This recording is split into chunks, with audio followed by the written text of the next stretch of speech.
Okay, good evening. Welcome you all, both on location and online. And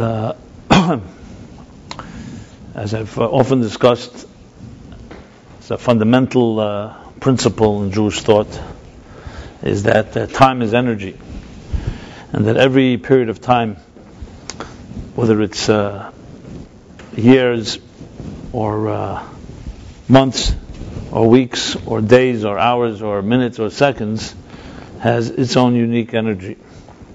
And the Kabbalistic teachings, they actually describe the energy literally for every second of the day, and definitely for every hour. So the 12 hours of the day, 12 hours of the night, etc., all correspond to different types of energy.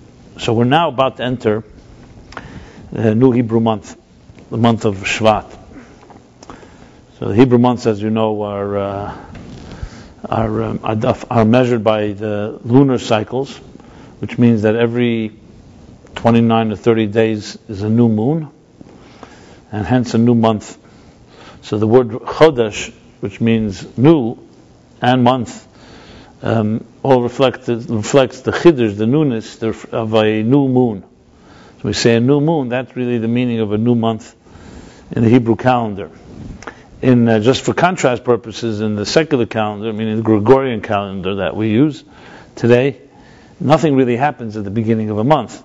You know, there's a solar cycle, and then it's broken into 12 months, but nothing happens on January 31st, or December 31st, or February 28th, and so on.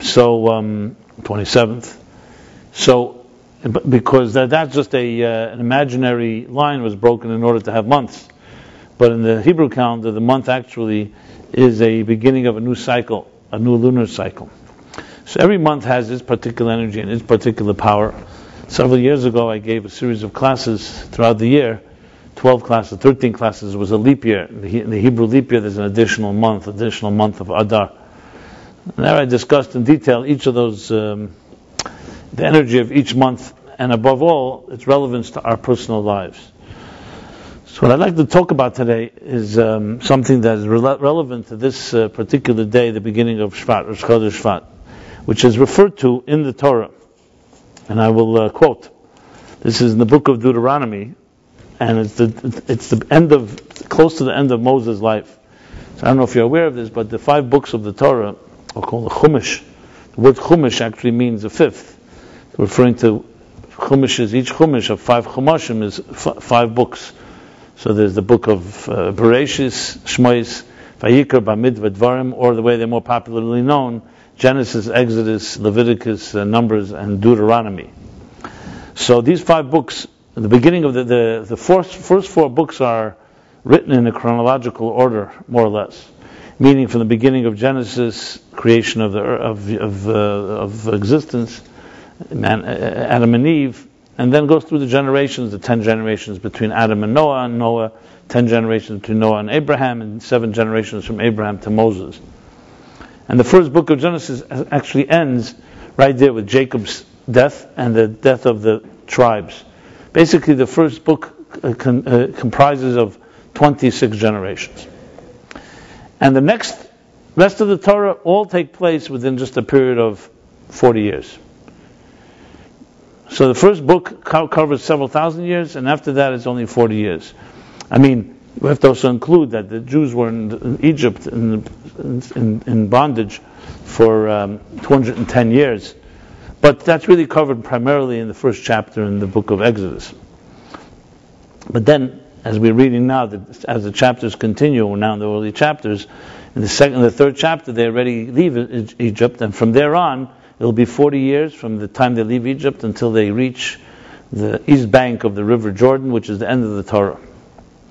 So basically the story continues the chronology, but now it's concentrated into a 40-year period.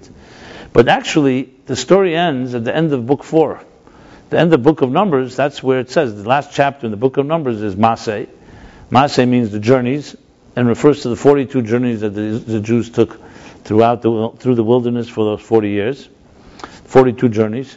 And it sums them up. And the last journey was the one that they end up right near on the riverbank, on the east riverbank, on the east bank of the River Jordan, ready to enter into the Promised Land.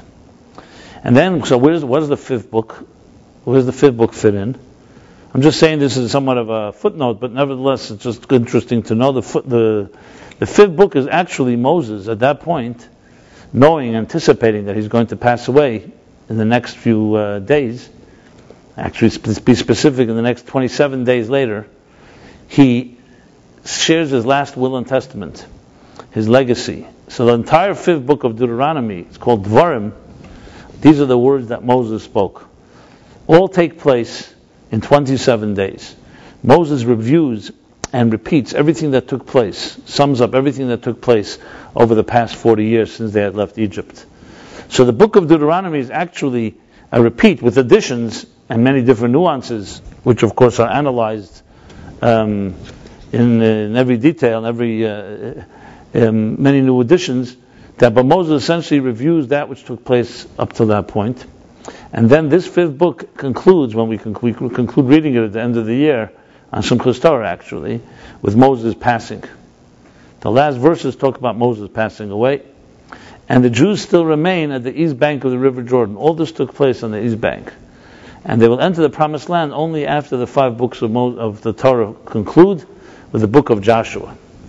I only state this because many people studying, it's good to know just to get a certain lay of the land, so to speak. But how is this relevant to this day in the year, the Rosh Chodesh Shvat, the beginning of the month? Because that's the day when Moses begins saying these words. So the entire book of Deuteronomy was said, beginning from the beginning of this year, this day, exactly 3,428 years ago. Would be exactly something like that. 3,368 years ago, or 48 years ago, is when Moses said these verses. And it speaks about, these are the words Moses speaks, and it says the following. Vahi Barboim Shana, which is in the 40th year from when they left Egypt. In the 10th month, the first day of the month. In the Torah, the months are referred to by numbers. We give them names, the names came later, but the numbers are like Chodesh Nisan, when we celebrate Passover, is considered the first month. The second month is Iyar, Sivan is the third month. So this is the 10th month. So it says in the 10th month, on the first day, Moses spoke to the Jewish people, to the entire nation, as God told him to. And the verse that I wanted to touch upon is right here, verse 5. So he says, the verse continues and says, as they were standing on the other side of the river Jordan, in the land of Moab, in the wilderness of Moab, Moses began to explain this Torah. The Torah that they were learning and studying and were being taught for over those 40 years since Sinai. So the commentary, Rashi, bringing from the Medrash, what does he say on this verse? So he says like this, that he translated and interpreted and explained the Torah in 70 languages. That's what Rashi says. Rashi is the classic commentary, which he takes from Medrash and from the Talmud, and gives us the interpretation. So what does it mean he explained it? It means that he interpreted in 70 languages. Which in general, in Torah thinking, thought the amount of languages on earth are 70 languages. 70 languages. Even though, of course, there are many dialects and many more. Some say there are a few hundred languages. But the way the Torah sees it is 70 root languages. So this is a somewhat obscure and maybe even cryptic verse. But what I would like to discuss and share with you is that actually this verse here is quite pioneering and relevant and even revolutionary in context of our modern lives. Now this day and age has been classified or called by some the information revolution, the age of the information age, or the knowledge revolution. Some call it the computer revolution, the digital revolution. However you term it, why is it called that? Is because today we have an unprecedented flow of an access of information that simply is unfathomable just a few years ago. Simply unfathomable. The amount of information at our fingertips, access we have today, would never have been able to be imagined even by the biggest fantasizer. We had great thinkers and great visionaries, but no one ever envisioned, not Da Vinci and not Nostradamus and not any of the other so-called prophets, envisioned that information would be flowing the way it flows today. Which of course consists of really two things. Number one is we have access to it all. Number two, it's easy to access. It's one thing if it's in libraries or in books. That too is an achievement. Before the printing press, before books were published, information was only by wise people. You had to learn it from a person. Or if you were able to find manuscripts or scrolls where some of these ideas were written down. But most of it was teacher to student. With the advent of publishing, obviously became available. But the availability that we have today, that you can literally sit in your room and is the sun too bright here? No, I understand. Okay. I just wanted to know if you're not allergic to me or something. Okay. Yeah. So that you can literally sit, the comfort of your own, wherever you are, with the press of a button, access all information and free, is simply mind-boggling. And it only is accelerating as we speak.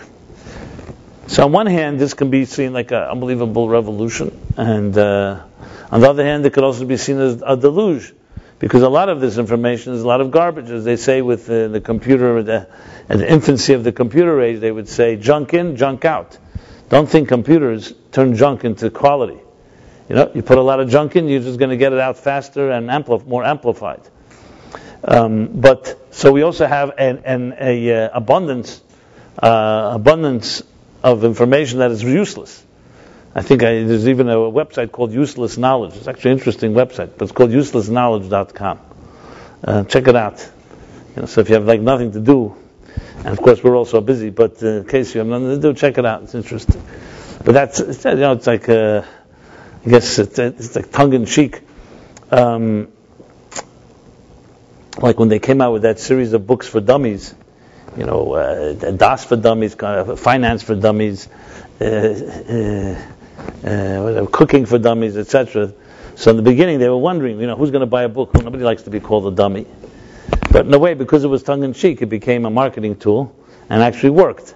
So you have to know when you can call someone a dummy, when you can't. I guess if you say it in a general sense, you don't say you're a dummy, you say it's a dummy, and everyone's buying it, so it doesn't feel so bad if everybody's a dummy, I guess. And it's somewhat also, it's a certain testimony to our honesty, that we also can acknowledge that we're not so wise and knowledgeable in every area. But anyway, going back to the point here is, so we have this information age.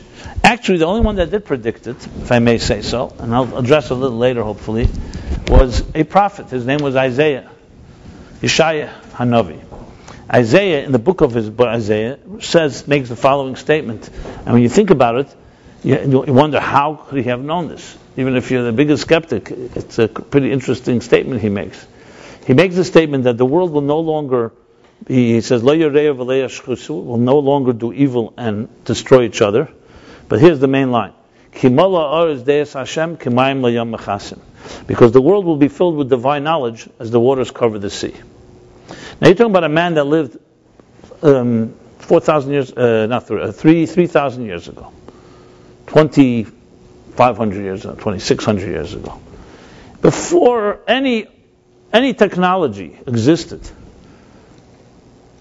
that in any way could have predicted or been some type of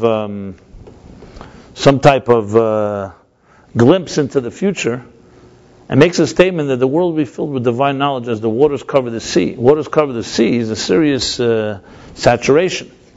And he made that statement. And if you think about our time, what better way to describe it? I don't know if it's called divine knowledge. That's the only word that's missing. But it's definitely knowledge is filling the universe as the waters cover the sea.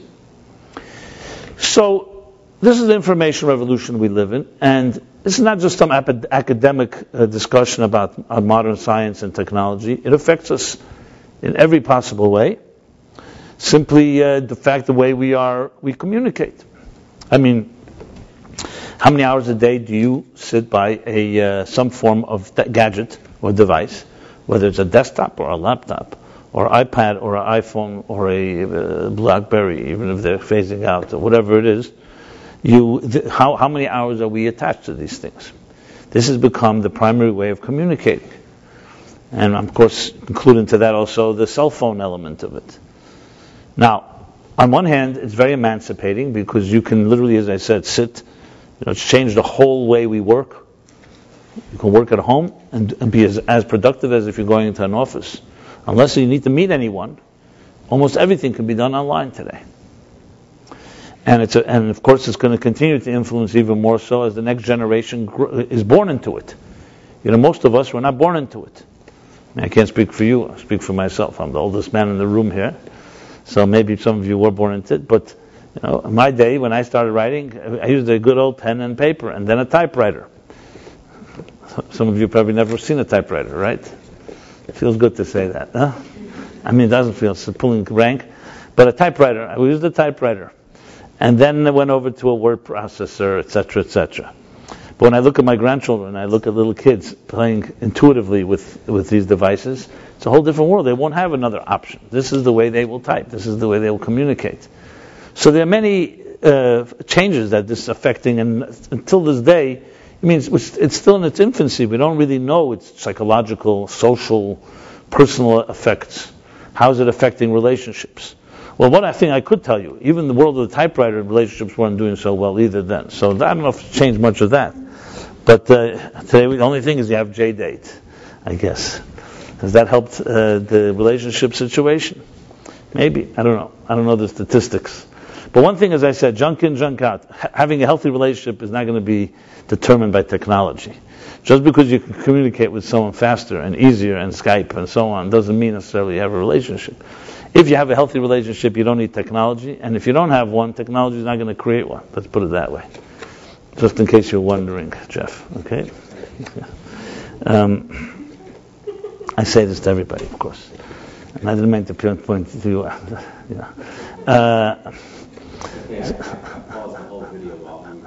Okay. So the point is that this is not, as I said, just an academic conversation. It's actually very fundamental. And even down to the basic thing, which I've mentioned many times, I find it rude, but it's become so customary. I feel almost like an alien saying this. You sit in a room with a meeting, 2 people, 3 people, 5 people, and people start texting, not each other, someone else.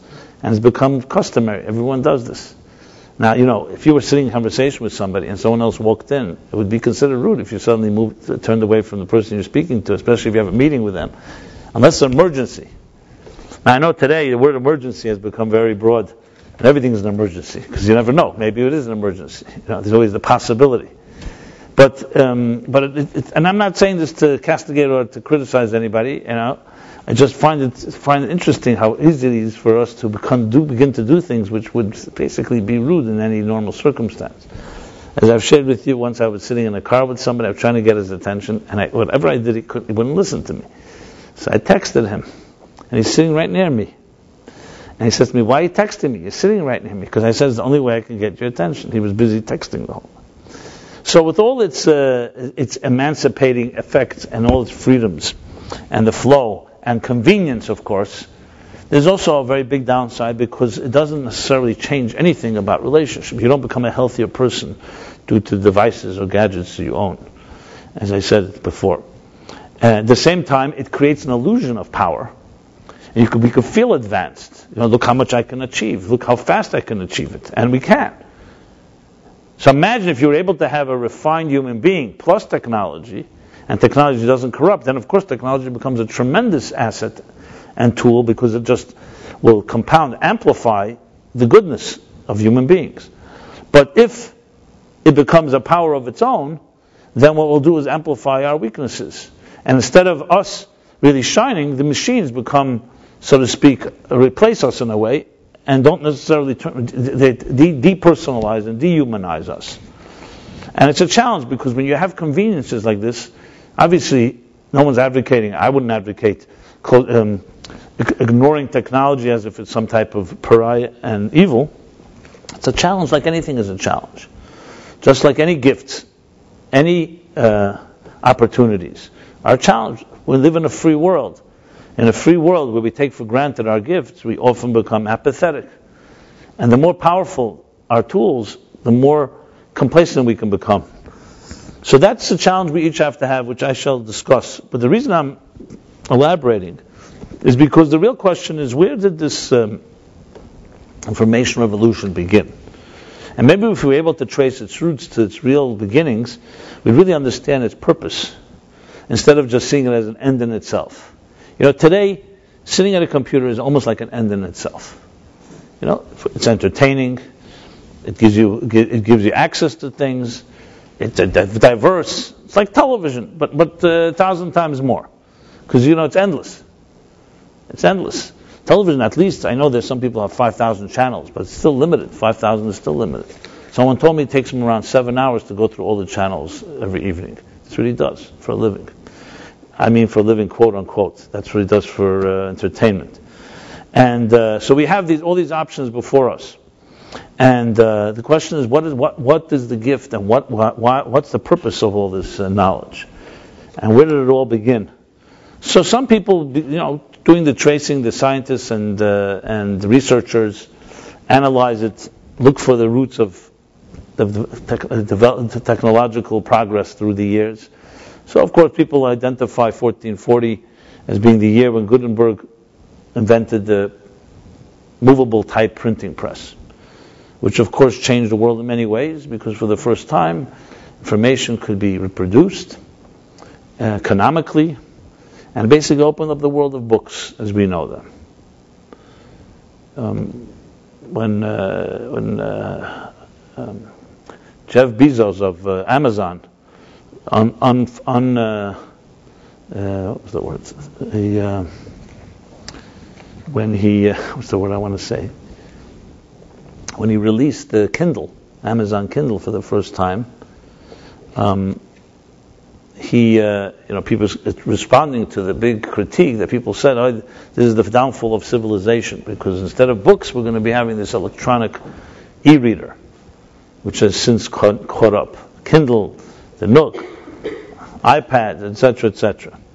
So his response was, he said that technology, the definition of technology is anything that was invented after you were born. Once upon a time, the printing press was considered the downfall of civilization for some. You may know this or may not. Socrates, who didn't write anything, he spoke all his words. Plato wrote his words. So Socrates said that writing on a scroll, on a papyrus, that was considered a downfall of civilization, because people won't be communicating anymore. They'll just be relying on what's written down. Not even talking about the printing press, and so on. So in each generation, they saw the technologies as a threat to human relationships. Obviously, parents with children communicating, there's no technology that can replace that, and never will be. There will never be a virtual mother. Even biological mothers are not doing a great job. Virtual mothers, because human relationships are dependent on emotions, and emotions can only be experienced through touch, through sight, through personal interaction. But at the same time, these technologies, as I said, offer us many, many opportunities. So before Gutenberg, there was the different tracing all the way back to China, or by the Buddhists. There are all kinds of different stages of where we find documentation of how knowledge began to be perpetuated and disseminated, and so on and so forth. But the truth is, the birth of it all began with Moses, this week, on this day of Rosh Chodesh Shvat, that many years ago. As I said, 3,368 years ago. Or something like that. And I wrote it in the email. I forgot already the calculation. 2448, 448, 2488. Okay.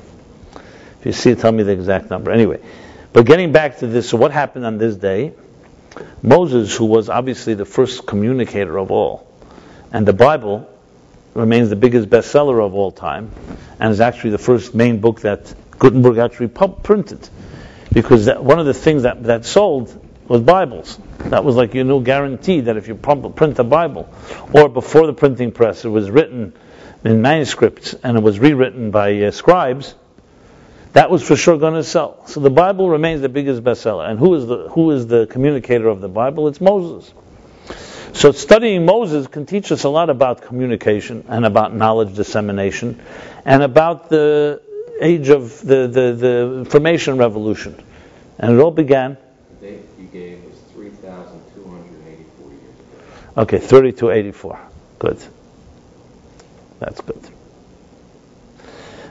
So the first of all, long before Jeff Bezos, long before even Steve Jobs and all the other revolutionaries, there was a Moses. And Moses, in the way he communicated and saw the necessity at the end of his life to translate and to interpret the Torah into 70 languages, that was the beginning of how information is disseminated.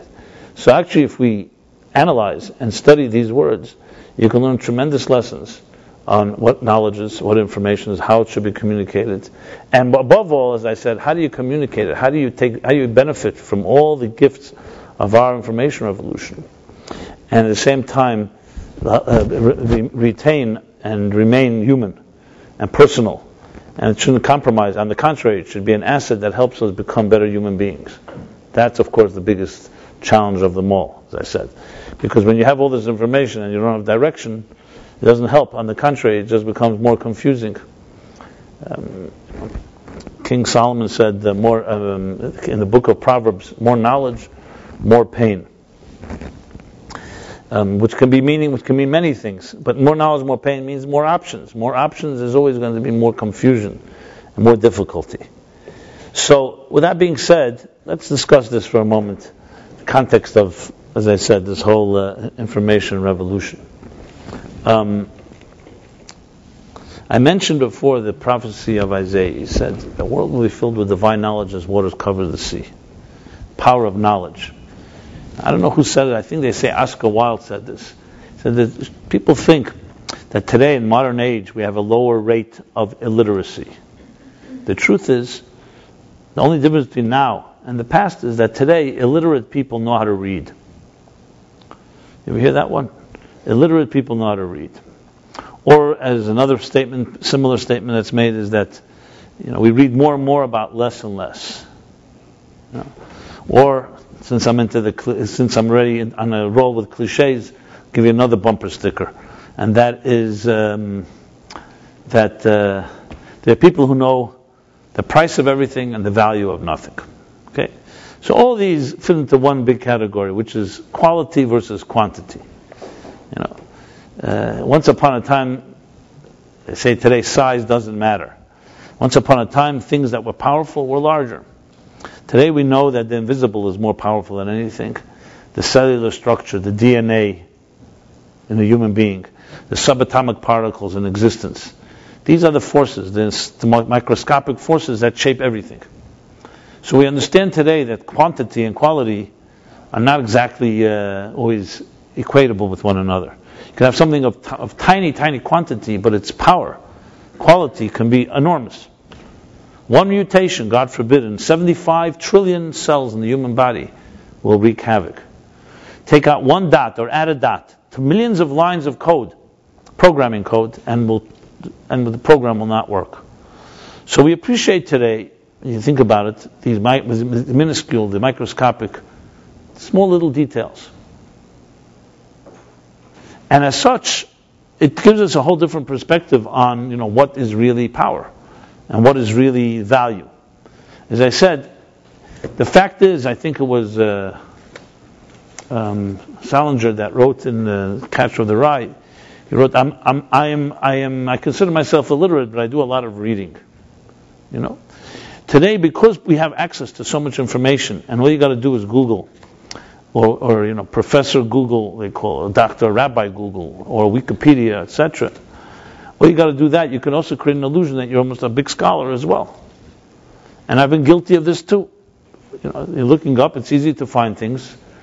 Hopefully, don't plagiarize, but you can easily master suddenly a topic, which isn't really mastering it, but at least it creates the illusion that you know so much about it based on a quick read.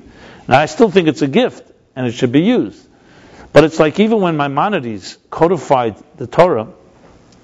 I don't know if you know this, but he was criticized. He was criticized because now people are not going to struggle through studying the Talmud. He made it easy. He summed it all up in a code, in an encyclopedia. So an Encyclopedia Britannica or any encyclopedia, is that an asset? Or does it replace the real exertion of people studying? The answer, of course, is, like there's a famous story with the Tzemach Tzedek, who's one of the Rebbes. When he was young, his grandfather, the Alter Rebbe, the Rebbe Shneir Zalman of the Yadi, who I discussed last week, once, in an act of love, said to him, I'd like to give you a gift of knowledge, a gift of a certain knowledge of amount of Torah. Tzemach Tzedek considered it and rejected the gift. He rejected the gift because there's the expression Yagaiti Umatsasi, which means through effort, that's how you find. The Talmud says, if someone says, I have exerted myself but not found, do not believe them. If someone says, I have not exerted myself and I found, do not believe them. If someone says, Yagaiti Umatsasi, I have exerted myself, I have worked hard, and I have discovered and found, then you believe them. In other words, success, or let's put it as discovery, true discovery is dependent on effort. And as such, he didn't want to receive a gift of knowledge. There are many gifts you can receive, but knowledge is something he wanted to earn. And earning means nothing can replace the actual study, the reading, the internalizing, even the agonizing over it, until you own it and it becomes yours. But then years later, the Tzemach Tzedek said that he regrets not taking the gift. And the reason he said was because the Torah is endless, knowledge is endless. As much as he would have been gifted, he could have then used the extra time that he now saved, to exert and earn his way to understand things even deeper. Which is a fascinating lesson in life. That obviously we have to earn our way. But when it comes to example to in that case knowledge, the fact that we have encyclopedias today, the fact that we have Google, the fact that we have many easy ways to access it, what it's supposed to be doing is saving us time so we can then use our exertion for going even deeper and further. Now, if it replaces our exertion because we already solved the problem and we're lazy because someone else found the answer for us, then of course it defeats the purpose. But if you use it properly, then all these tools, as I mentioned, the tools of technology are actually amplify and allow us to go even further. Unfortunately, in most cases, because human beings tend to be, let's put it this way, we gravitate to the less exertion than to more exertion, unless when necessary. So when things are given to us on a platter, it usually does not create a lot of incentive to initiate, to generate, to build. So this goes back to what I said earlier. All the technology in the world cannot replace your willpower, your need, your own personal way of dealing with the challenges of life. So, with that said, therefore, technology is therefore a blessing. There was a girl that once, I wrote about it in my book, Torah Meaning of Life, and later she actually, as an older woman, she called me because I heard the story that when she was a girl, I didn't know who it was, she had a conversation with the Rebbe about, it was in those days, in the 40s, late 40s, mid 40s, was about atomic energy was the big thing then. Whether atomic energy, what's going to happen, because it was in the early stages of discovery of atomic energy, the atom bomb, which of course wreaked such devastation. On the other hand, it opened up all kinds of new opportunities. I mean, how much more so today with nuclear energy and so on.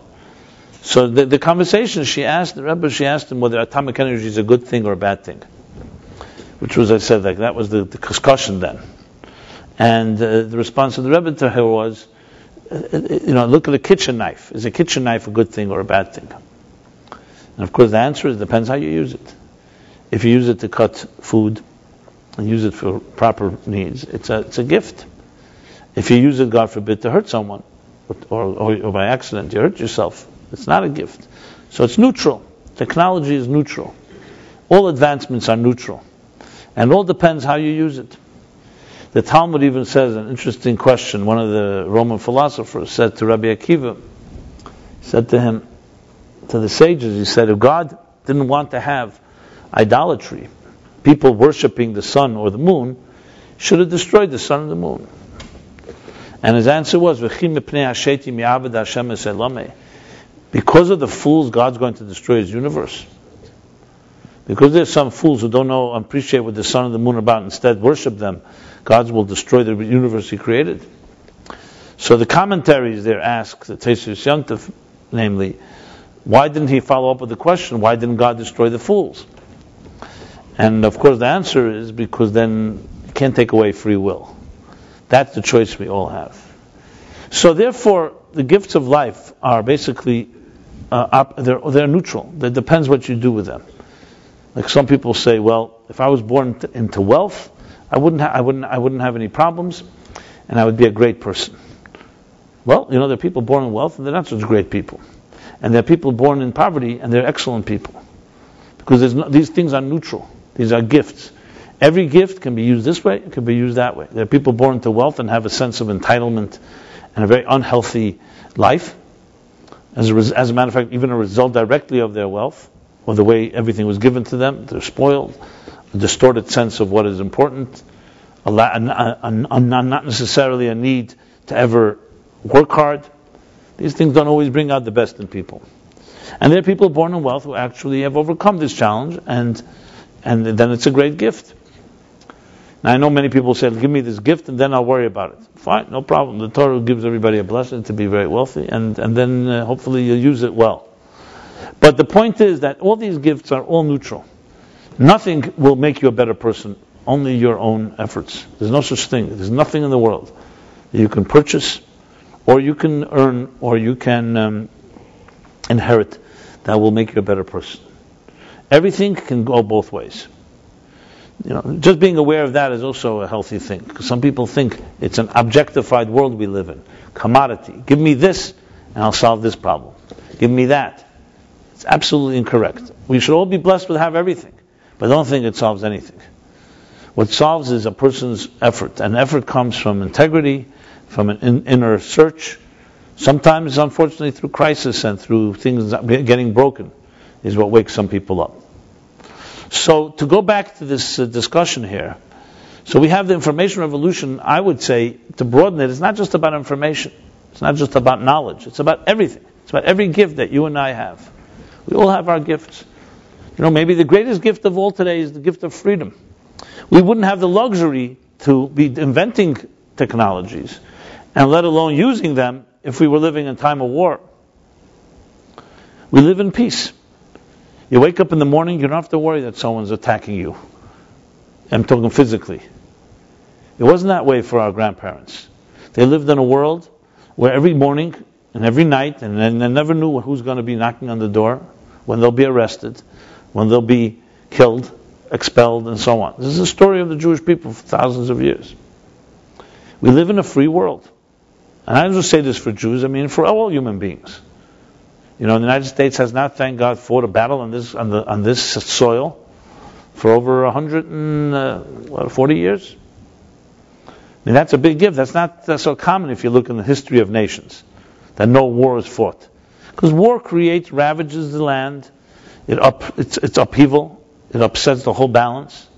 World War I, World War II just changed Europe forever. The United States was preserved. The United States was not affected directly. It was affected because it was part of the war, and many, many people and families. I'm not mentioning the Holocaust and so on. So we live in a time of freedom. There's an unbelievable gift. So how we look at knowledge is not just knowledge, it's all the gifts of life. And I'm broadening it out, because it's all this and goes in the same category, how we will or how we won't use it. But to go back to the formula here, so what exactly, and why did Moses see it necessary on this Rosh Chodesh Shvat? 3,000 and what? 248? 284, right, okay. Years ago, why did he see it necessary to interpret the Torah in this fashion? And he saw it necessary before he passed away. And there's a lot to be learned from that. Remember, Moshe, as I mentioned, Moses was the communicator par excellence. He was the ultimate communicator. Nobody's words are pored over, are studied and analyzed as much as Moses' words. So you could think, a man who lived over 3,000 years ago, and we still are analyzing, and we still live by these words. And I don't just mean Jews, I said the Bible affects most of this planet. All words that came out of Moses. It says, Eila hadvarim asher diber Moshe. These are the words that Moses spoke. So, if we talk about, we have seminars and courses on communications and so on, it would be good to see about this communicator whose words have lived on eternally. What were his secrets? That's what I would like to know.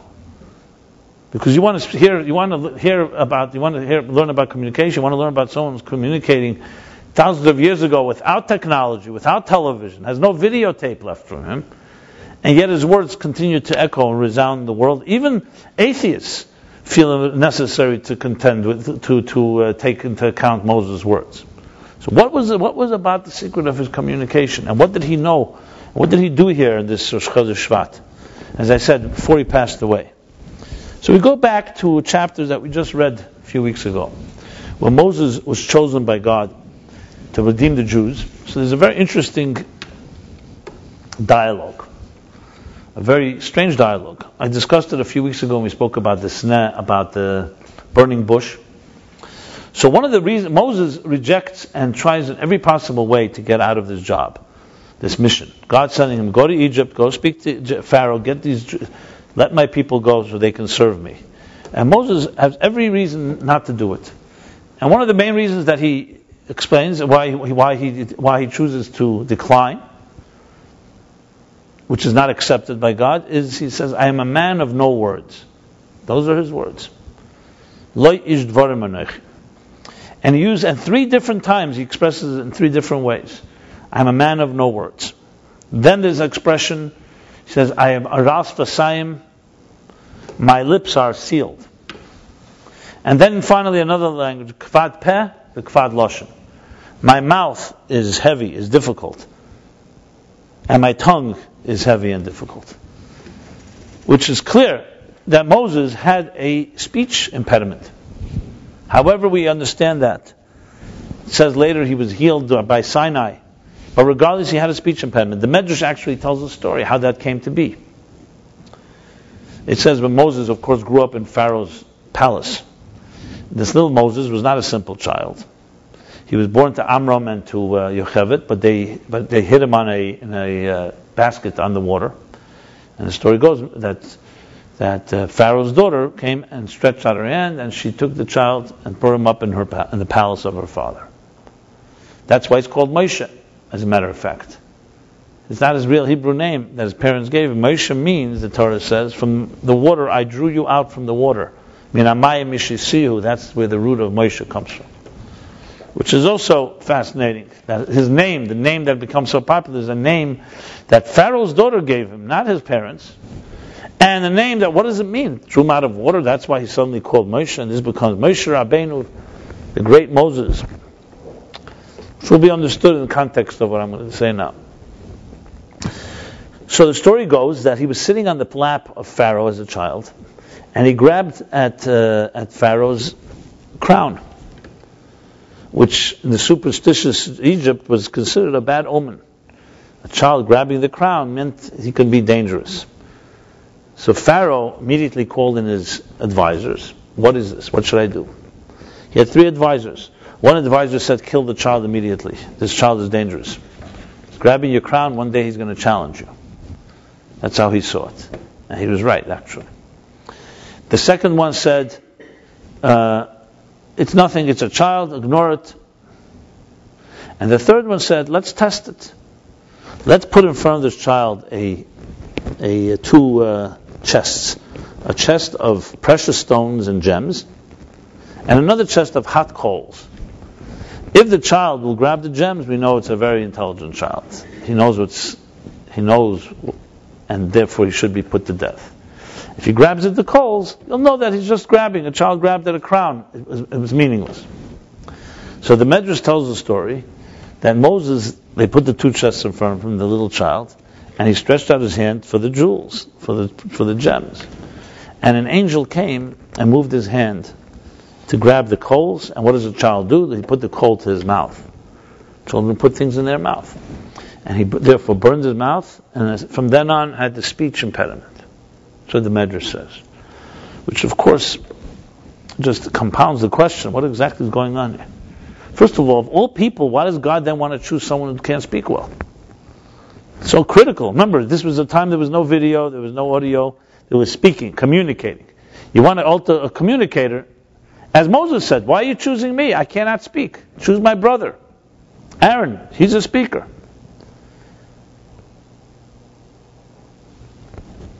And or the other way around, if God did want to choose Moses, why did he have to create a situation where Moses would have challenge with speaking? And what is Moses trying to say here? So God answers Moses, and this is the key. And Moses says, I cannot speak. God says the following words. Think about these words. These unbelievable words. God says, Mi sam pela adam. Who then gave a man a mouth to speak if it's not I? Do you think speakers speak because they have a lot of intelligence to say? I gave the man a mouth to speak. I gave the human being the mouth to speak. I want you to be my spokesperson, and you speak what I want you to say. In other words, it was precisely because he didn't want the job, that's why God wanted him. God didn't want someone who's looking to become president and is lobbying for the position and so on. He wanted someone who was humble, someone who realized he's not a speaker. Because the real power of speech is not the words and the oratory skills. And the charisma is the truth of what is conveyed. And that only Moses was able to do. So the reason that Moses was not a so-called official, a formal speaker, was precisely because he was a channel for something higher than speech, for truth.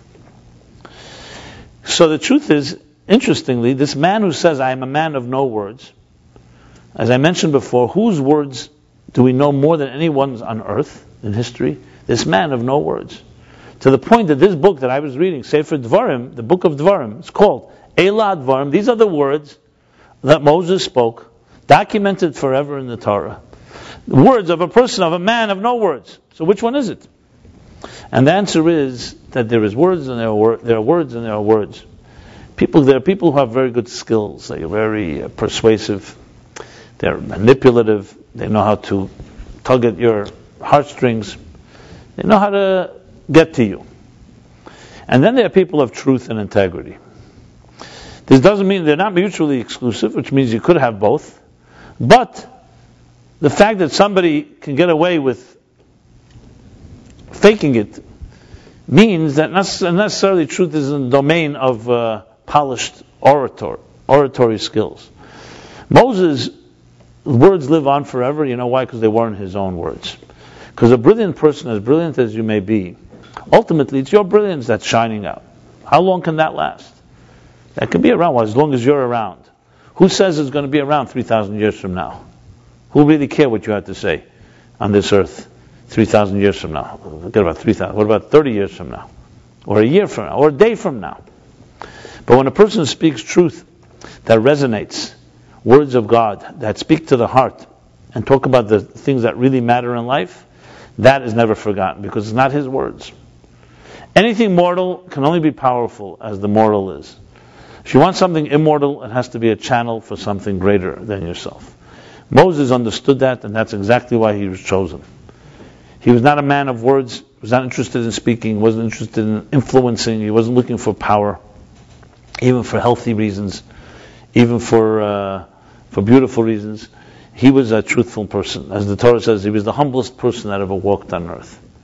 On a deeper level, the Kabbalah explains, the Zohar says, and the Kabbalah explains, that Moses was a man of no words. You know why? Because he was a man of thoughts. He was so in touch with the intimate thoughts of the soul that he did not have the ability to fully express them. That was the real reason that he was called Moshe. Because, as the Kabbalah explains, the world of water is the world of thought. The world of land is the world of speech. In the world of thought, ideas, words are all submerged in the words and the expressions are all submerged in the water of ideas, so to speak, the watery world of thought. In land, you actually can see the land emerges. When you look at an ocean, at a sea, you don't see the objects that are underneath the surface. As a matter of fact, without cameras and without anyone ever diving beneath the surface, we would have no clue of the complex world, the entire ecosystem that exists under the ocean. The same is true in thought and speech. When you speak, that's what you're communicating. You're communicating your thoughts to another person. But what goes on inside your mind? How deep does it go? How far does it go? How much can you really express? There's an expression, liba lepuma legalia, that a person, the depths of your heart you cannot really reveal. And here's the interesting paradox. The interesting paradox is, when it comes to speaking about superficial matters like the weather, gossip, we have words and words and words and words. You have a weather channel that's 24/7. You have sports talk. You have talk radio, talk shows galore. Everybody's speaking, everybody's listening. And most of what they talk about is not necessarily the most profound ideas of life. When it comes to saying something, sharing something that's deep inside of you, something very intimate and personal, we usually have very few words. And not because we don't necessarily trust the person. Even with people we trust. Why is that the case? It would seem the things that are closer to your heart, you should have much more to say. The things that are more superficial, you have much less to say. And the answer the Kabbalists and Hasidic masters explain is because it's like energy and containers. Language, words are containers. And as containers, a container can only is measured by a certain size and a certain proportions. So the container of language, of speech that is only that limited. So it can only contain a certain amount of feelings and thoughts and so on. That's why we've created the language of metaphor, the language of poetry, language of music. This language, what it does is it widens and broadens the containers, expands the containers, so therefore it can express deeper feelings. The containers are larger. And then there are feelings and intensity and intimate feelings that even music and metaphor and poetry and so on can also not express.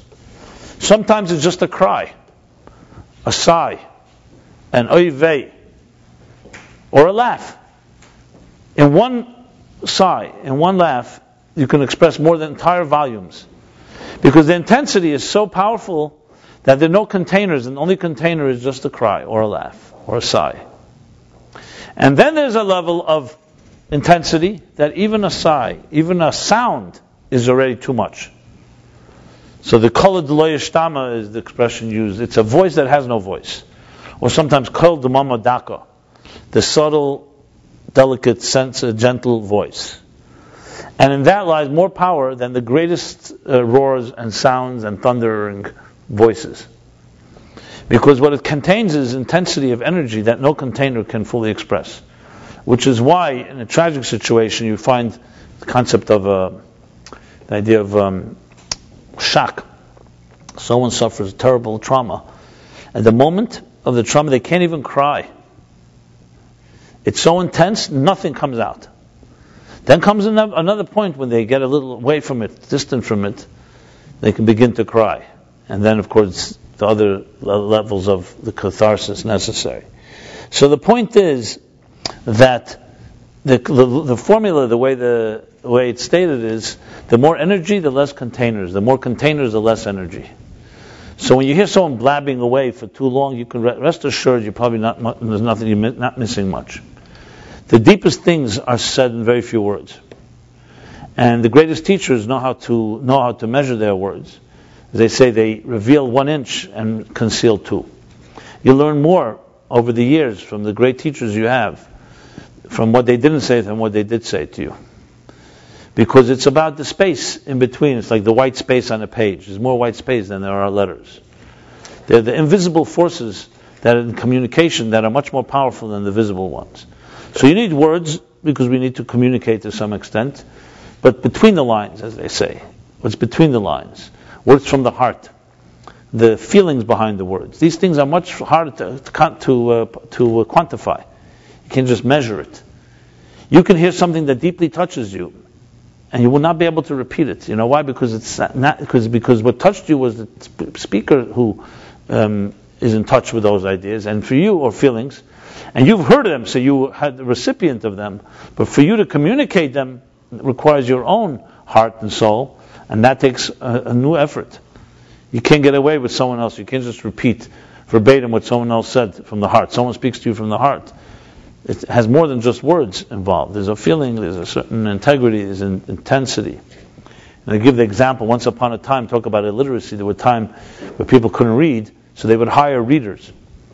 So let's say a letter came to you, to a person, and they couldn't read it, they would hire someone who would read it. So the unfortunate news of someone's father's death arrived, but he couldn't read the letter, the news, so he hired someone to read it. The person's reading. And as he gets to the news, what's happened, the son suddenly falls and faints. And the guy who's reading continues reading it. And it's explained, what's the analogy? The analogy is you can be reading something, but it's not relevant to you. So the guy read, continued reading. He knew how to read. This one didn't know how to read, but it's his father. So the personal touch that comes that transcends the containers, what we call in Kabbalistic thinking, it's called Iris and Kalim. There's energy and there's the containers. Everything has energy and containers. The letters on a page are containers. The ideas they convey is energy. Your body is a container. Your soul, your feelings, your heart is energy. And there's long discussions of how these two are tailored to each other. Sometimes we have very intense energy and very little containers. Sometimes our containers get in the way.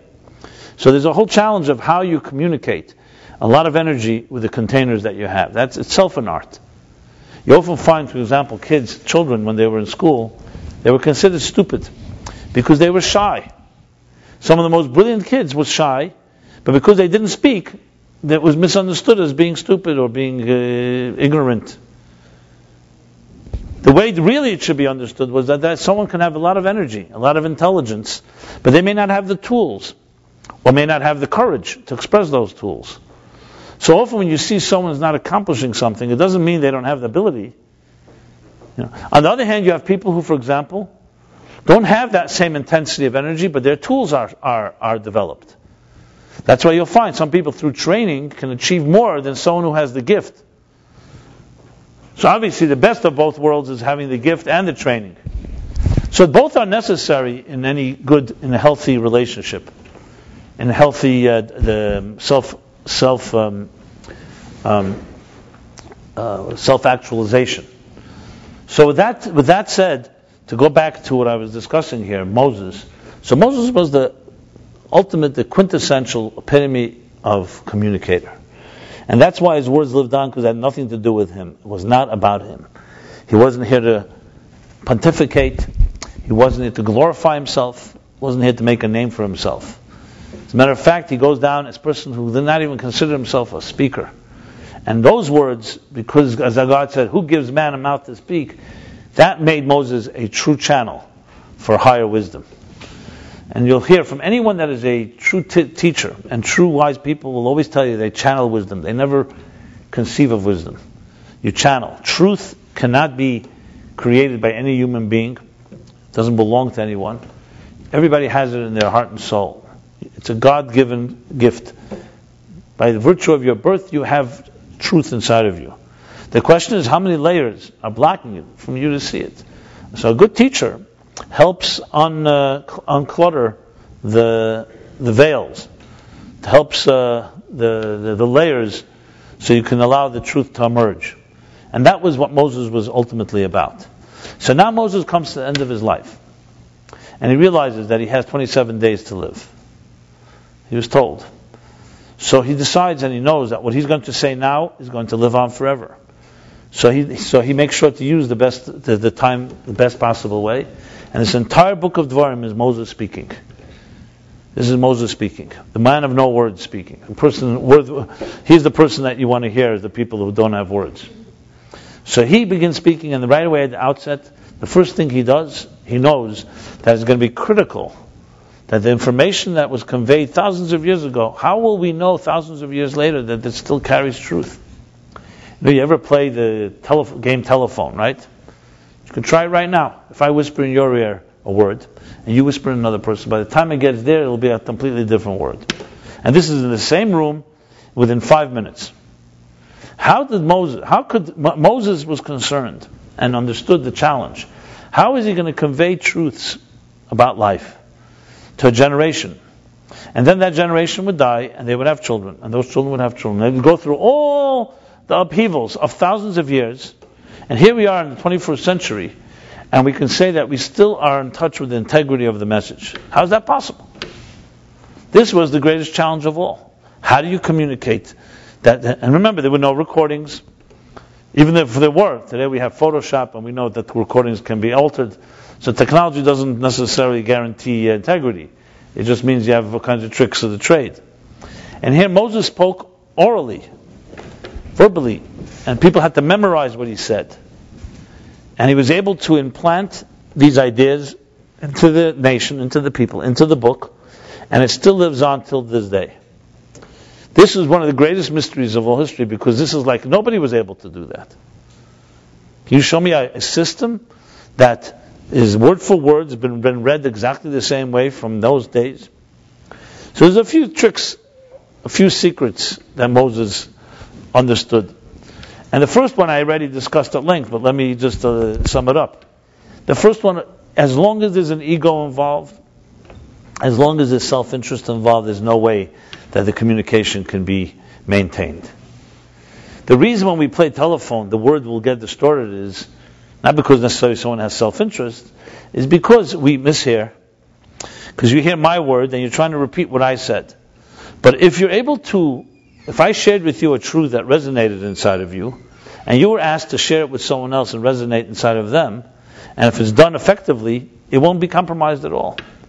It'll only be compromised if there's some self-interest or some distorted situation, some type of subjective interests that will create a distortion. Moses, because he was a man of no words, he shared ideas that were not his own. Therefore, they had the power of God himself, the divine words of God that resonate. There are things that we speak to each other, you can tell immediately when someone says something, it may be a nice idea, it may be a brilliant idea, but you can tell it's an idea of a human being, either you agree with it or you don't. But there are truths that we will hear in our lifetime that we call resonate. What does the word resonate mean? Resonate means it's inside of you already before you heard it, and when you hear it, it resonates a chord inside of you. Music. If someone hears a song, and the song touches you, and the scientist will ask you, well, prove to me that it touched you.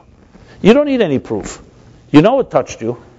You know it spoke to your heart. You know there's some truth in that song that is communicating to a deep part inside of you.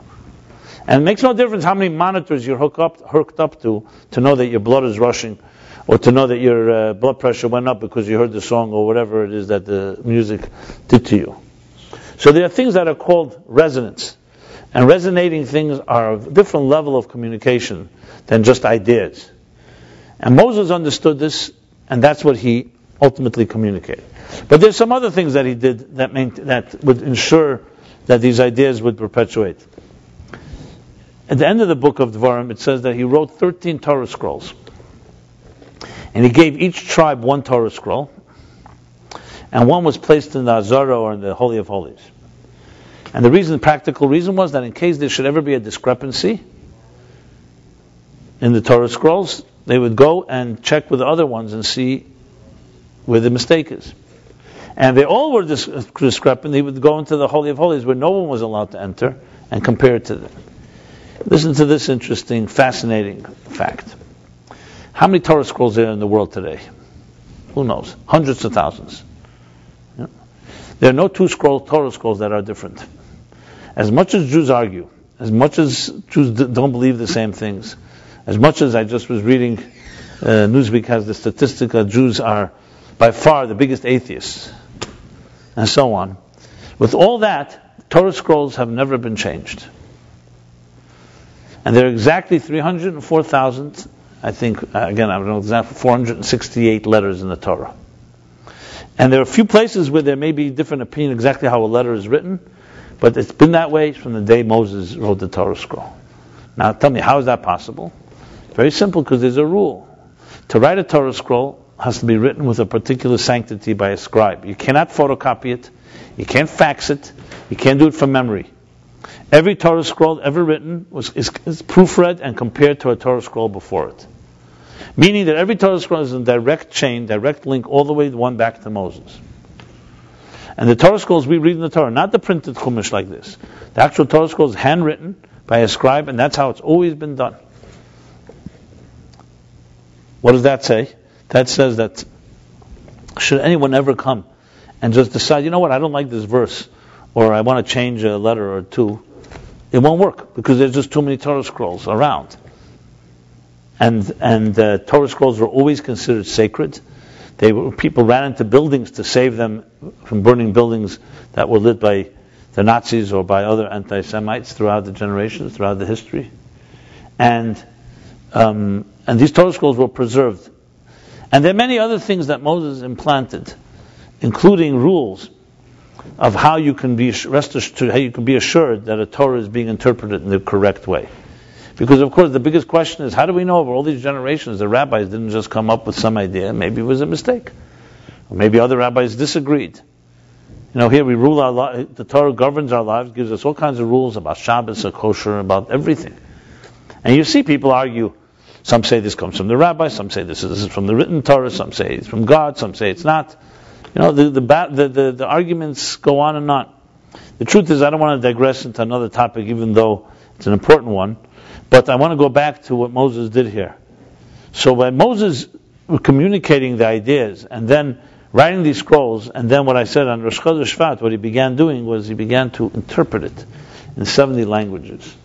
That was the ultimate communication, which means, the Torah is in Hebrew. Why did Moses see the need to translate it? Let others translate it. You have translators. Because obviously the only one that knows, only the best translator is the one that knows the original well. It's hard to just translate. There's a spirit to the words. The idea of translating into other language was more than just a translation job. It was an application job. Because that was the biggest challenge of all. If the Torah remains an abstract book that is not applied to life, it cannot live on. Translating into language meant he was translating into the language of the people who are hearing it. And that is the greatest art of all. Because to share truths that, let's say, a few people grew up with certain ideas, so yeah, we preach to the converted. But to communicate to someone of a different language, and language here doesn't just mean physical language, someone of has different axioms, has different attitudes, has a different social status. To be able to communicate the relevance of a Torah message to people of different backgrounds, and so on, that is the ultimate test of a truth. Just like in science, when an experiment, it has to. When does an experiment hold up? Is when it's tested in every possible environment. If you share an idea with one person who happens to be your friend, and they say, "Yeah, I agree with you," what does that say? Share with an enemy, or share with someone who's not your friend, someone who's a critic or a devil's advocate, and then see if they agree. Any idea has to withstand the challenge of the skeptic, has to be able to be challenged, looked at from another perspective, actually looked at from an opposite perspective, and then you come back to a form of clarity. The whole Babylonian Talmud is based on this principle. This is why Jews argue. It didn't begin in the Middle Ages. It began all the way from the beginning. It wasn't meant to be arguments like arguments in a negative way. It was meant to crystallize ideas. The Talmud is based on argument. What does argument mean? You say an idea and someone challenges it. Not to be cruel and not in any personal way, but simply to crystallize an idea. The best way to stretch an idea and see it and understand its truth or not truth is to see it from every possible angle. take an idea, and then say to yourself, you know what? Maybe the exact opposite is true. You'll always come away wiser if you do that. Most of us don't have necessarily the courage and security. We come up with an idea. We don't want to hear about someone disagreeing with us. But I'm suggesting doing it to yourself. And you come away with a much sharper idea because you've challenged it and you've looked at it from different perspectives and so on.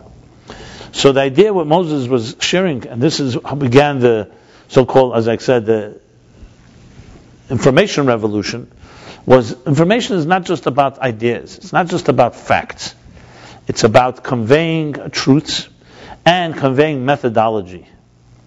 And that leads me to the final point, methodology. You can have two types of teachers. Someone can teach you ideas. They can teach you great answers to important questions. But they don't necessarily teach you tools that when they're not there with you, for you to be able to answer the questions yourself, or not other questions that will come up. The greatest teachers are the ones that teach you a method. And even when you're on your own, that method changes the way you think and helps you solve problems even when the teacher is no longer there. In the Pirkei Avot, right, in the beginning it says, one of the statements, V'himidu talmidim harbe. And they raised many students.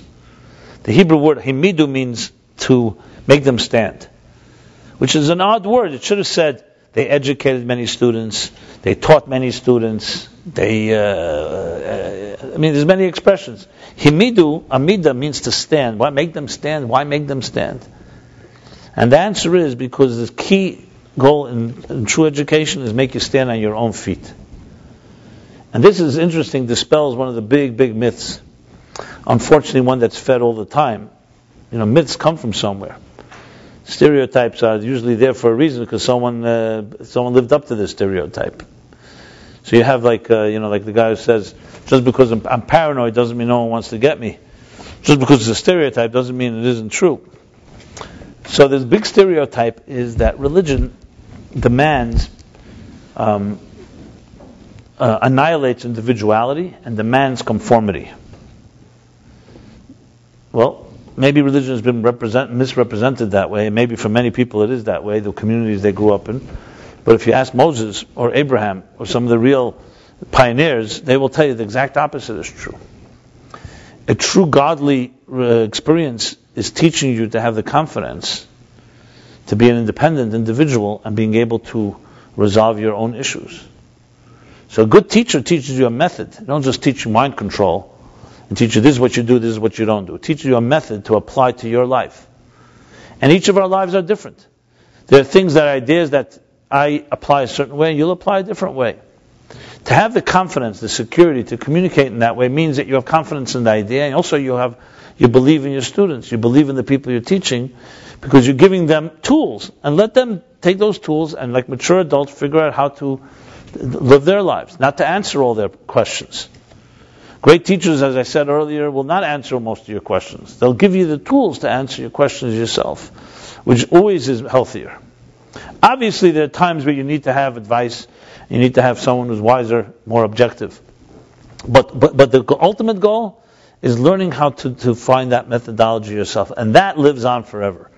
That's what Moses taught his generation. So when it says he translated on Rosh Chodesh Shvat, on this day, the information, the knowledge, it wasn't just he was giving them tools how to translate. Translate means to communicate it even to people who are of a different idiom, or different axioms, or different mindsets. There's an expression, Chanech lenar al pidarke, gam ki yaskin leyoser mimenu. Educate the child according to his way, or her way, so even when they get older, they will not waver.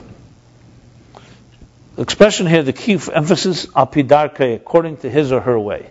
What does that mean? Isn't education uniform? You have a class of 20 students, 30 students, you teach them all the same thing. Now obviously, some will get it faster, some will get it slower, some will take longer, etc. What means teach a child according to his or her way? Well, it's exactly what's lacking in our education system. Individuality. There are no two people alike on earth. There are no two people alike in the classroom. Unfortunately, our budgets or our systems just simply create the ability to create systems that really work more or less for the average, and anyone that's excellent or weak falls out of the picture. And even the people that are in the middle, it's never really tailored properly. That's a whole other discussion. Education problems and what should our parents be doing and what you learn at home, what do you learn at school, and so on. But one thing is for sure. You were born an original, so don't become a copy. But that's what schools does, and that's what our media does, and that's what our mass systems do. We become similar to each other when that's not really who you are, your voice. Moses taught his generation how to discover their voice, have confidence in it, and pass it on to their children. And that lives on. When you master that method, that's not so easy to destroy. If it was Moses controlling and saying, hey, this is the rules, and follow them, and that's it. So once Moses was gone, hey, maybe the other next generation didn't have respect for their leader as much as Moses. Moses was greater than Joshua. And then after Joshua came the next generation. And here we are, 90 generations later. What kind of leaders do we have exactly? But I have to say personally, I dealt with this because when I was a teenager and I went to yeshiva and I went to the whole system, and I came to this, there's the big dilemma that I had. I didn't have great respect for my authorities, to put it mildly, and I also did not, couldn't find anyone that really gets it. And that wasn't coming from arrogance. I just felt it was like a lot of dogma, a lot of preaching, a lot of things being said, a lot of nice things as well, good people. But I'm concerned. I didn't feel the individuality. I felt you either have to just go with the program, or that's it. You don't really fit in. And it was when I finally discovered, which is another whole story of its own, that this point that I'm making, that's why I'm emphasizing it so much, that there was a method that was always taught. And it's true, most schools and yeshivas, maybe they don't really convey that method. But I didn't need 1,000 people to go. I just needed to know that there was such a method. And when I discovered it, I realized if this method was passed down generation to generation, I don't care even if one person carried it, then it's worth giving your life for. Because that's how truth is passed on. So it's not an accident there's a Torah here still today, and the Jewish people. Even though we're all going to be it'd be very difficult to find the community, the rabbis, the teachers, that live up to anything I've said here. But there's a method that still made it through, even through the corruption and all the distortions of all these generations, which makes it only even more miraculous. That classic joke, not that I like Woody Allen's jokes, but they just happen to convey messages for our time. The cynicism. So that classic one where the guy comes to the rabbi and says, Rabbi, I hear that the Torah contains all the truth of life. Yes. And will you teach it to me? Of course. And how much will it cost? He says, it's free. God gave the Torah to Moses for free. Moses gave it to the people for free. No royalties, no hidden costs, no fine print, nothing. The guy is very impressed. He's getting the truth all the way from Moses, no costs. So of course Woody Allen has to have the final punchline. So they sit down and it's all in Hebrew. So he says it's all Hebrew. So the rabbi of course says, well, Hebrew lessons will be $10,000. Okay, so that's what Moses wanted to prevent by translating it into all the languages, because he didn't want to have people coming claiming royalties and demanding money for the translation. So it says the Torah was given in the wilderness, in the midbar, in a desert. Why was it given in mounts in the Sinai wilderness? The Torah is called God's precious gift, Chem de Gnuza, his hidden treasure. If you want to give a treasure to someone, where would you give it to them? I don't think you'll schlep them out to some desert where it's hot and there's no food and there's no civilization and going to give them a gift. Not exactly conducive. You'd take them to a nice restaurant or to a beautiful scenic place, and that's where you give them the gift. Here God schlepped them out of Egypt and into a wilderness, and here he gives them this special gift in the middle of, no one even knows how hot it was that morning at Sinai. They didn't document the weather or the barometer, for that matter, or the humidity. But it must have been hot, that's for sure. But we don't know how hot it was. The only thing we know is the Torah was given. So why did God give it to them in the desert? So the Medrash says a fascinating answer. It's a very contemporary answer, connected to copyright law. The Torah was given in the wilderness because the wilderness is no man's land. Had the Torah been given in Jerusalem, or in Alexandria, or in Rome, or in Paris or any other beautiful city in the world, then those city dwellers would say every time there's a Torah class, they want to have they want to have royalties. The way when it's given, the Torah law states that when you lose something in a desert, no one can lay claim to it because it's no man's land. No one lives there. So the point was to give it. You want to give truth, you have to give it in a place that no one can come and lay claim over it. So this brings me back to the statement here. So Moses, understanding all of this, anticipating it all, taught a generation the method. He taught them the bittul, the selflessness of the truth being inside each of us. At the same time, no question, there is a very clear method, and no different than music. Music is a method to music. There's musical language. There's musical notes. But a true teacher that will teach you music will teach you the notes, will teach you the rules, but they'll teach you above all that once you master those notes, learn your voice. Learn how to use those notes to play your song. Not the song that even the song of the composer can be played many different ways. You see people who have taken a certain composition, they play it sounds hollow, and others who make it come alive in a very unique way. Because true music is really a combination of two opposites. There's structure, but there's beyond structure. So really the structure is there to help us transcend the structure. So to just make the claim, hey listen, let's all just be individuals and we'll just do whatever we want, I'll find my voice and I'll live my life. Not so simple. First of all, we all have subjective interests, and there are many things, we can be our own worst enemy. So individuality is very nice, but it could also end up being very destructive. On the other hand, someone will say, okay, if that's the case, so let's just have rules, and everyone just follows those rules. That too is problematic. Equally problematic, because then you annihilate the individuality, the voice. So how do you have both an independent voice, confident voice, a secure, unique voice that you have, at the same time you have guidelines? So music is a perfect example. You play the notes. Music has has a structure, but you play it in a way with the confidence that you've owned it. You own it, that it becomes yours. We say in the Shemon Esrei, in the Amidah, we say a prayer. It says, "Elokeinu v'elokei Aviseinu," our God, the God of our parents, Elokei Avram, Yitzchak, Yaakov, the God of Abraham, Isaac, and Jacob. So the Baal Shem Tov has a very powerful explanation. He asks the question. It's not in the chronological order. It should have said, Elokei Avram, Yitzchak, Yaakov, Elokei Aviseinu, Elokeinu. First it was God of Abraham, Isaac, and Jacob, then the God of our parents, our ancestors, and then our God. That's the order. Why does it start with our God and then works backwards? And he said, because the goal is to have a relationship with God that's your God. Not to honor and worship the God of your parents, or the God of your grandparents, or the God of Abraham, Isaac, and Jacob. It's part of it. That's where you begin. A child at home, the first time you learn about God, the first time you learn about your own voice and soul, you'll hear from your parents. But healthy parents, at some point when you begin to develop your voice and begin to develop your independence, will also say, here, we've given you as much as we could, and now you have to own this. You have to own the truth that you've been taught. And that doesn't come that easy. Most people, it's easier just to be a conformist and just follow the lead, the program that you were given, because it can be quite disconcerting, quite overwhelming to say, what do I really believe? Do we even know what we believe on our own? We have been so influenced by our parental attitudes, by social mores, by peer pressure, by so many forces that inundate us.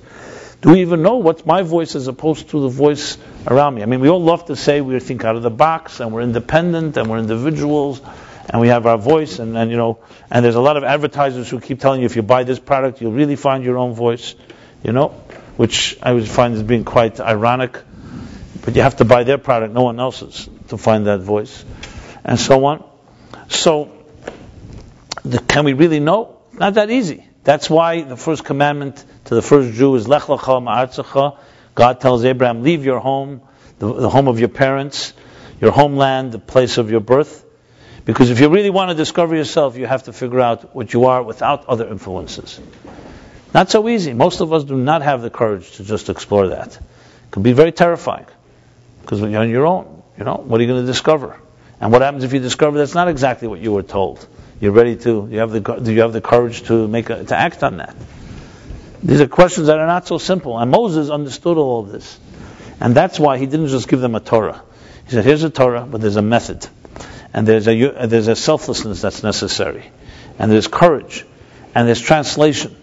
You need to learn to apply it to your life. Yes, these are the truths. These are the musical notes. You don't tamper with that. But within those musical notes, you can find true independence, true individuality. And that's ultimately what Moses taught them. So to bring it back now to this information revolution, talk about a revolution age and information age. Frankly, when you're familiar with these ideas that I'm sharing, and you start not take so seriously this computer revolution we're in. It's very nice and it's beautiful and it's a lot of power.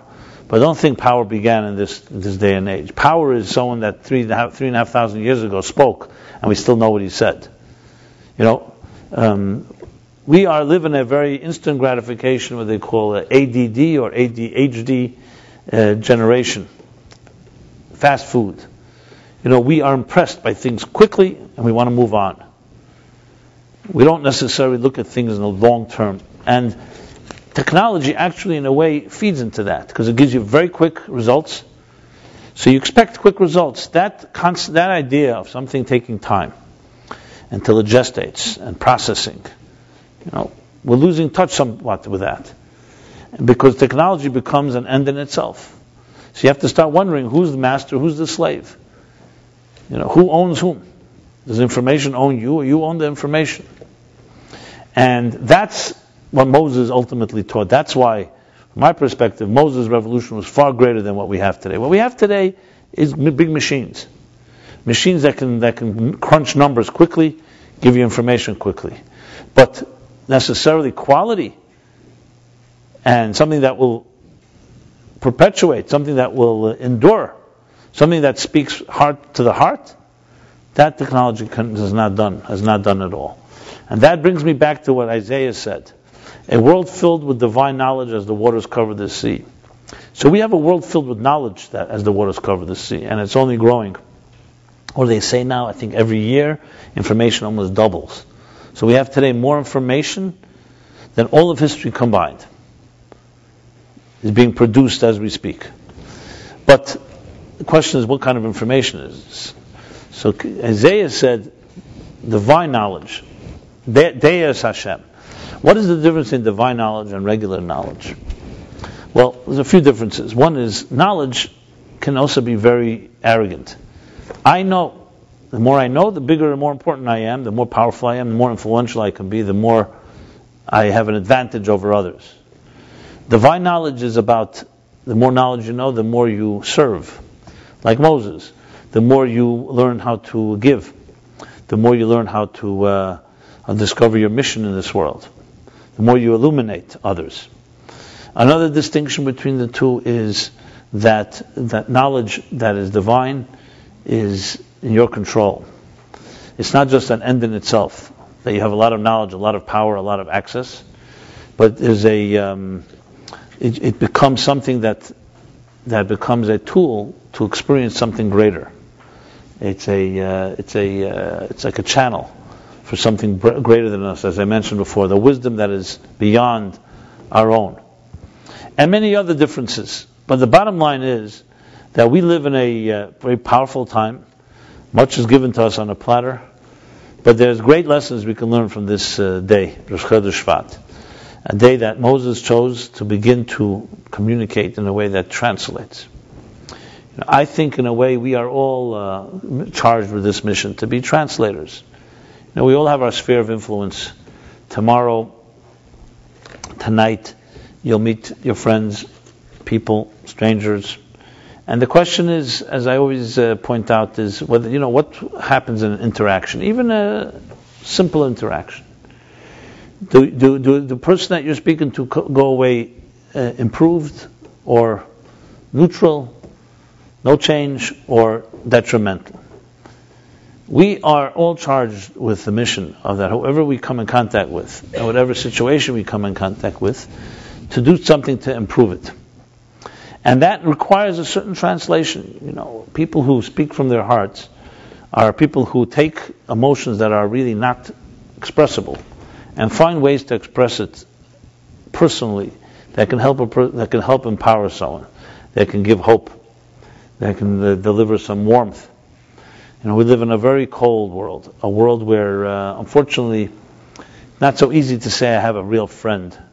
Because we see today friends, push comes to shove, when there's some competition, some money involved, jobs, other things, suddenly very close friends can turn on each other. People who swear their love to each other, 2 years later are fighting in court, how much they hate and want to kill each other. So the words called love and friendship and loyalty and trust, these are nice words, but they're not so easily discovered today. If you have a friend like that, treasure a person like that. But there are not that many. And I'm not saying that to be negative or to just paint a bad picture. It's to be honest.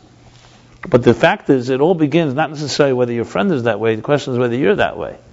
To look around and say, hey, everybody's a shark, so I might as well also be a shark. Everybody's ready to stab someone in the back, so I will also. Once you have that situation, then we go back to whether you're part of the problem or part of the solution.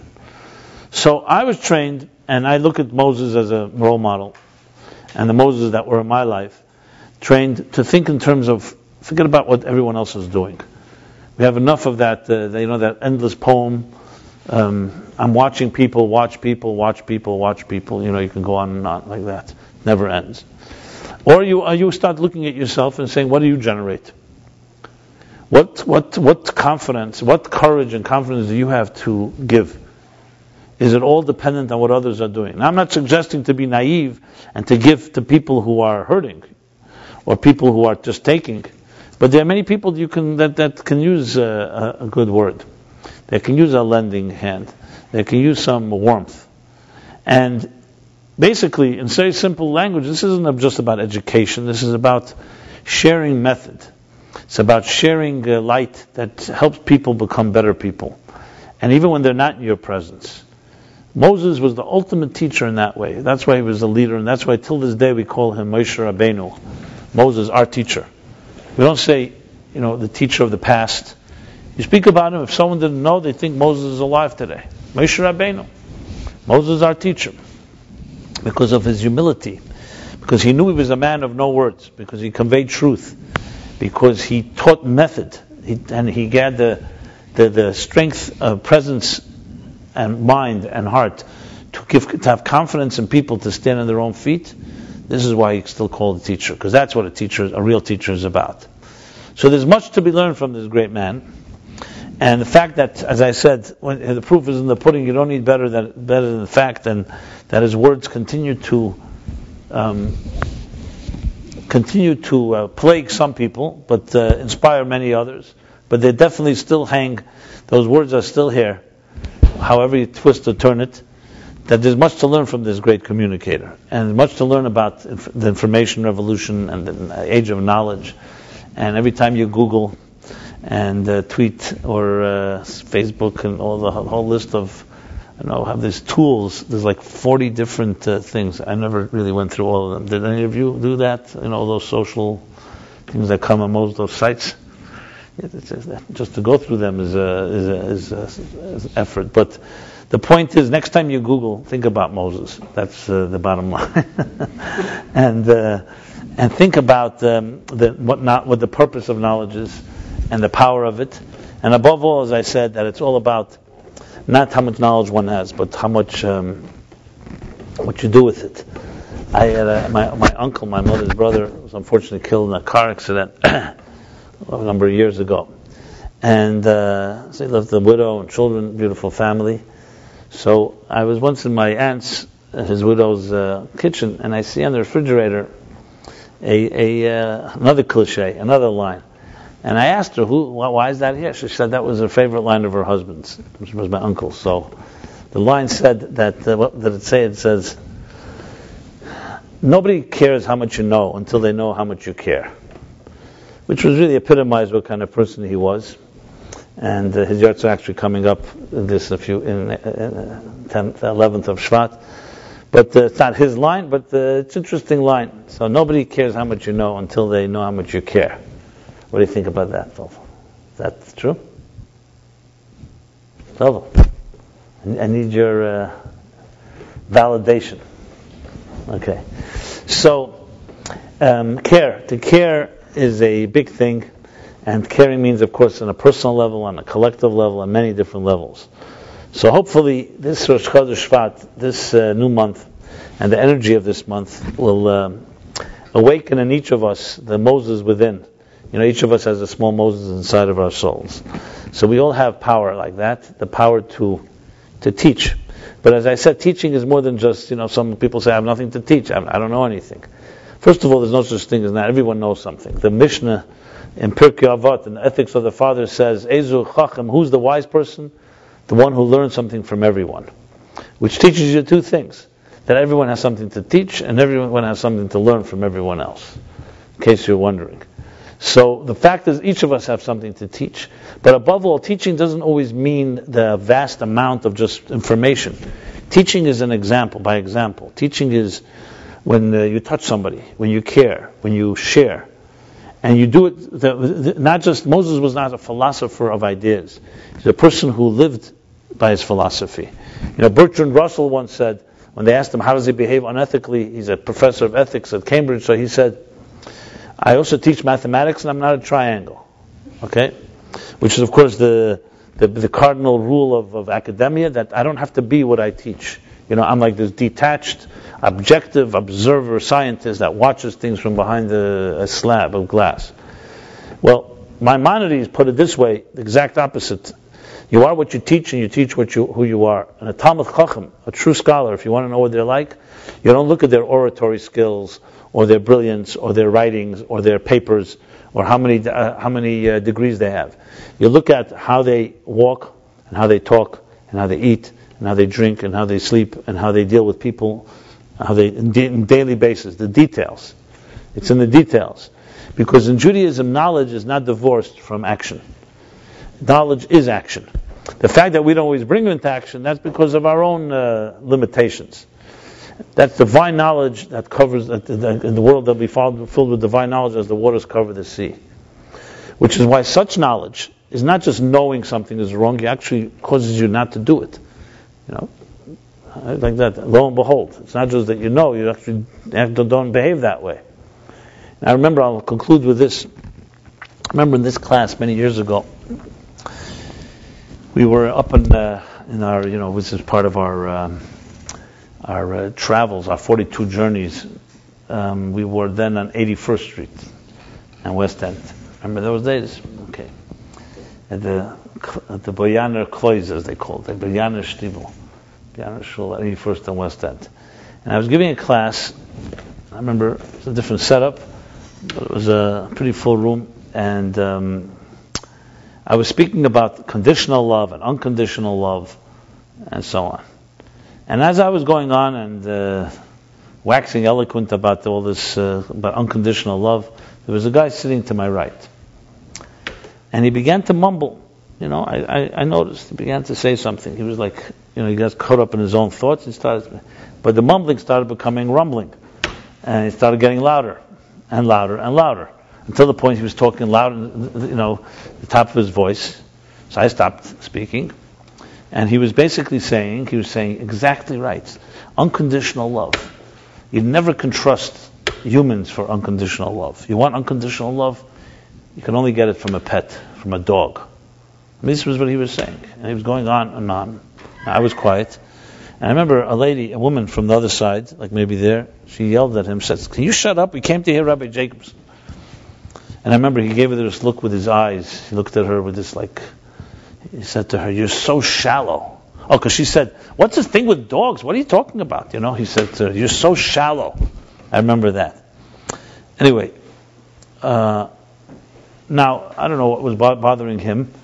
So what I said was, look, tonight we're talking about human love, And another time we'll discuss canine love,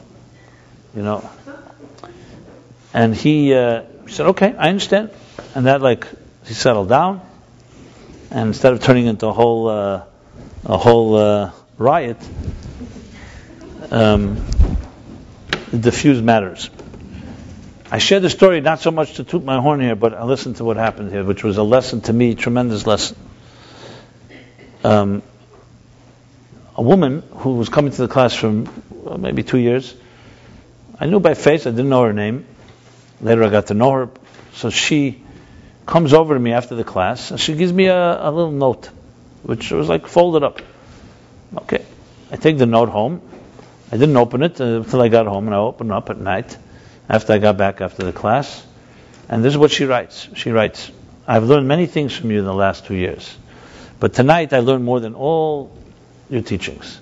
I learned how you treat a human being. You had the full opportunity, and everyone would have been fine, poking a little fun at him, because clearly he was out of line, etc., etc. Instead, you chose to treat him with dignity, even though what he was saying was off the wall. This is what she wrote to me.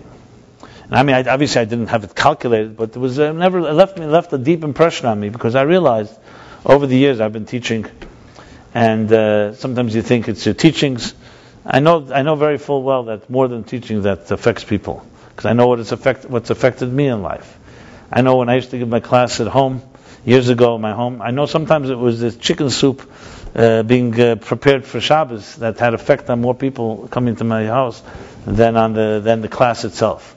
Or they saw my 2 little children sleeping like normal kids at night, and they didn't ever have that. And I know today that it affected people in very profound ways. So you never know what affects people.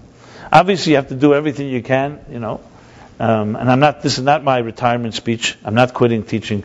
But I also understand teaching is teaching, but there's more to teaching than just teaching.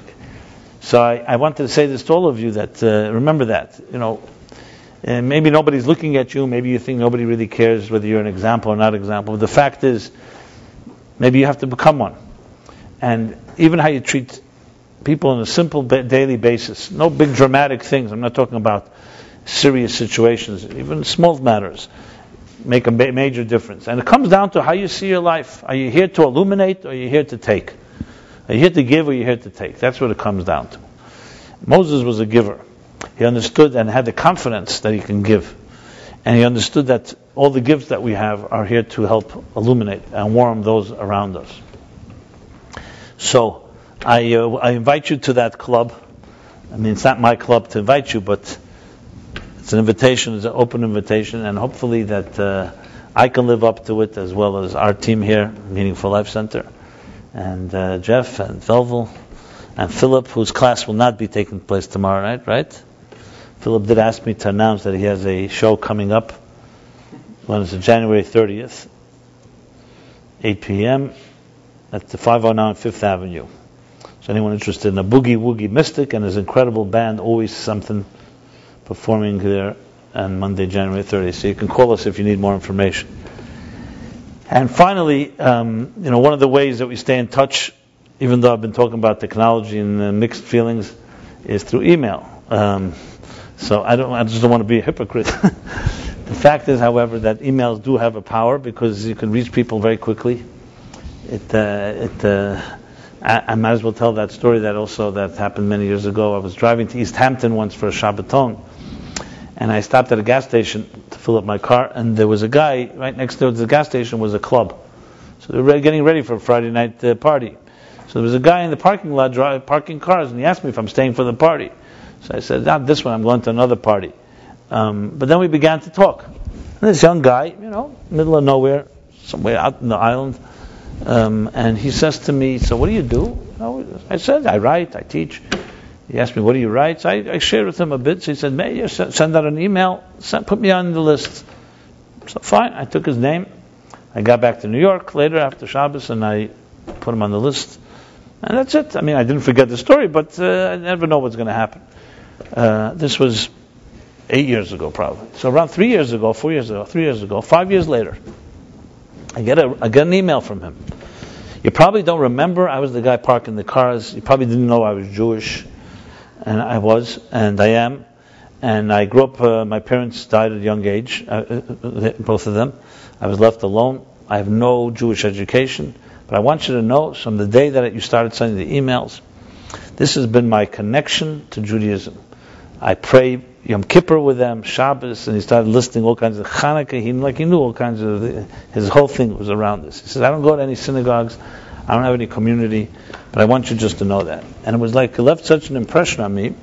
So after that, I made like a little my commitment in my heart. I said, wherever I go, just gather all these emails, even though it sounds sometimes awkward. But I just realized, you never know. Without this technology, I'm going to start inviting him to come to a class in New York. Would he come? Not come. Call him by phone. But email is this type of innocent, people let it into the door, even though there's plenty of people unsubscribe all the time. Everybody's cleaning up their email boxes, especially today. But nevertheless, it's a tool, so therefore you never know. So you can just think of it yourselves. People say, what can I do? You get a nice thought in your email, whoever, pass it on to some people. There, without any effort, click of a button, doesn't cost you anything, you can change a life. And trust me, you can change lives. And if it's not your thought, so be it. If it's your thought, it's even better. So there are many ways, and I'm sure if you apply yourself and you think in these terms, there are many ways to take what Moses did on Rosh Chodesh Shvat. Translate. Translate means to apply an idea to a different context, to the context that's individually tailored to different people in their particular situation. So I feel honored to be able to be part of this chain that goes back to the great Moses, and hopefully we're all part of this links in one. We're all links in one big chain, and every link is necessary. One link doesn't do its job, it compromises the rest of us. So it's not just about you, it's about all of us. So it's always an honor to share a few words here, and hopefully this motivates and inspires you to do something about it. So until next week. Today? No, wasn't Shabbos? Oh, so happy birthday to Velvel. Let me say that. I know we were by a Kiddush Shabbos. I thought it was Shabbos. Okay, today's your birthday. So what day is your actual birthday? Rosh Chodesh Shvat. Okay. So I didn't even, the whole class about Rosh Chodesh Shvat is about Velvel. So Velvel, in your honor. Okay, so we honor Velvel, his birthday. May you have a successful year, a year that you will shape and change and inspire and illuminate many lives, and blessed in all ways. And if you'd like to give everybody a blessing, we would love to hear it.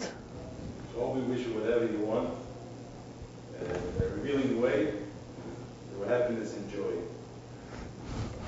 Amen. And any other birthdays in the room? Since we're already on it, I don't want to. Okay. Okay. Mazel tov to you, your birthday. Any of you do have a birthday coming up, if you do let me know, I have something I could send you to help your birthday be more meaningful. I once wrote up something. No, seriously. So if anyone does have a birthday, just let me know. And besides sending you nice comments, I'll be happy to. Birth is God saying you matter. So your birthday tells you that you are unique and indispensable. Okay, well, so we honor the class in your honor, Chodesh Shvat. And again, if you haven't left your email address, as I just emphasized, please do. And until next Wednesday, everyone have a very great week. Thank you.